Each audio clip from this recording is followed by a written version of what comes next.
ராமேஸ்வரம் ரயில் நிலைய பகுதியில் உள்ள கழிவுநீர் செல்லும் பாதைகளை சுத்தம் செய்ய தனியார் ஒப்பந்த ஊழியர் பாலு மயங்கி விழுந்து உயிரிழந்த சம்பவம் சோகத்தை ஏற்படுத்தியுள்ளது.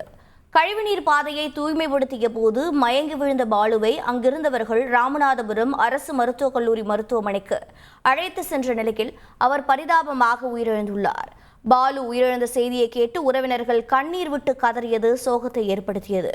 விஷவாயு தாக்கி பாலு உயிரிழந்ததாக குற்றம் சாட்டியுள்ள உறவினர்கள் அவரது குடும்பத்திற்கு தகுந்த இழப்பீடு வழங்க கோரிக்கை விடுத்துள்ளனர்.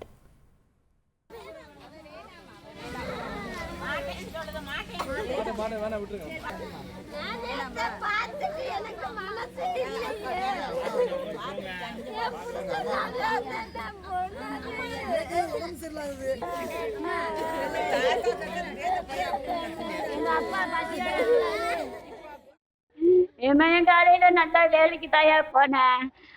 ஸ்டெப் தாங்கி எடுக்கிறோம்னு போயிட்டு பிறந்த உடனே என் மயனுக்கு நடுங்கல்ல இருக்கு, மூச்சை அடைச்சிருக்கு. இவ்வளோ மயக்கமா வருதுன்னு கீழே உட்காந்து சந்துட்டாயா இங்க ராமேஸ்வரத்துக்கு போயிருக்காயா.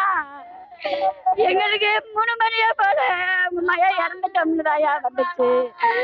நான் என்னையா பண்ணுவேன்? இந்த 2 பச்சை பிள்ளைகளை வச்சுக்கிட்டு எனக்கு என் பிள்ளைகளுங்க ஒன்றும் ஒரு வழியும் இல்லை ஐயா. காலையில வேலைக்கு போனாரு, சாப்பிட்டுட்டு டீ சாப்பிட்டுட்டு போனாரு. போன பாரு வேலை பார்த்த இடத்துல என்ன ஆச்சுன்னு தெரியும். விஷவாயு தாக்கிட்டா என்னன்னு தெரியலைங்க. என் புடிச்சு விட்டுட்டு போயிட்டாரு. என் பிள்ளையிலைய அனாதை ஆக்கிட்டு போயிட்டாரு. எங்களை பாக்குறதுக்கு ஆள் இல்லைங்க, நாங்க அனாதை ஆயிட்டோமே. என் பிள்ளைய அனாதையா போயிட்டு.